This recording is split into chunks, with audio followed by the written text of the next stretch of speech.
King কোয়েল সাধারণত 7 থেকে 10 সপ্তাহ বয়সে ডিম দেওয়া শুরু করে। ডিম দেওয়ার আগে কিছু স্পষ্ট লক্ষণ দেখা যায়। আজকের ভিডিওতে আমি আলোচনা করব কিং কোয়েল পাখির ডিম দেওয়ার লক্ষণ সমূহ সম্পর্কে। তো চলুন তাহলে ভিডিওটি শুরু করা যাক। কিং কোয়েল পাখির ডিম দেওয়ার আগে সর্বপ্রথম যে লক্ষণটি দেখা যাবে সেটি হলো ডিম দেওয়ার কয়েকদিন আগে থেকে মেয়ে কোয়েল পাখিটি খাঁচার এক কোণে গিয়ে বাসা বানানোর চেষ্টা করবে। অনেক সময় ডিম দেওয়ার আগে মেয়ে কোয়েল পাখিটি খাঁচার এক কোণে গিয়ে দীর্ঘ সময় ধরে বসে থাকে। ডিম দেওয়ার কাছাকাছি সময়ে মেয়ে কোয়েল পাখিটি স্বাভাবিকের চেয়ে বেশি সময় নিরিবিলি জায়গায় বসে থাকে এবং কম চলাফেরা করে।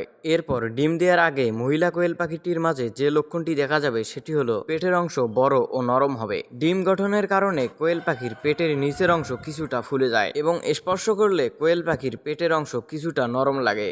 এরপর কোয়েল পাখির ডিম দেওয়ার আগে যে লক্ষণটি দেখা যাবে সেটি হলো পেলভিক হাড়ের দূরত্ব বৃদ্ধি, অর্থাৎ ডিম দেওয়ার আগে কোয়েল পাখির লেজের নিচের দুই পাশের হাড় একটু ফাঁকা হয়ে যায়। অভিজ্ঞ খামারিরা এই লক্ষণটি দেখে ডিম দেওয়ার সময় অনুমান করতে পারে। কিং কোয়েল পাখির ডিম দেওয়ার আগে খাবার ও পানির চাহিদা বৃদ্ধি পাবে। ডিম তৈরির জন্য অতিরিক্ত পুষ্টির প্রয়োজন হয়, তাই অধিকাংশ কোয়েল পাখি ডিম দেওয়ার আগে তুলনামূলকভাবে বেশি খাবার ও পানি পান করে থাকে।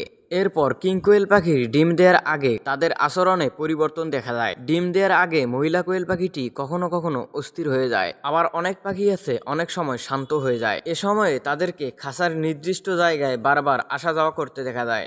এরপর যে লক্ষণটি দেখা যাবে সেটি হলো মেয়ে পাখিটি পুরুষ পাখির সাথে বেশি সময় ধরে থাকবে। অনেক ক্ষেত্রে ডিম দেওয়ার আগে মেয়ে কোয়েল পাখি পুরুষ কোয়েল পাখির কাছাকাছি বেশি সময় কাটায় এবং মিলনের প্রবণতা বাড়ে। আপনি যদি আপনার কোয়েল পাখির মাঝে এই লক্ষণগুলো দেখতে পান তাহলে বুঝে নেবেন যে আপনার কোয়েল পাখির ডিম দেওয়ার সময় হয়েছে। আর আপনি যদি এই সময়ে তাদেরকে নির্দিষ্টভাবে জোড়া দিয়ে খাঁচার ভিতরে ডিম পাড়ার পাত্র দিয়ে দেন তাহলে তারা সেখানে ডিম পেড়ে নিজের ডিম নিজেই ফোটাবে। তো ভিউয়ার্স, এই ছিল আজকের ভিডিওটি কেমন লাগলো অবশ্যই কমেন্ট করে জানাবেন। আর আপনি যদি আমাদের এই চ্যানেলে নতুন দর্শক হয়ে থাকেন তাহলে চ্যানেলটি সাবস্ক্রাইব করে আমাদের পাশেই থাকবেন। ধন্যবাদ। আসসালামু আলাইকুম।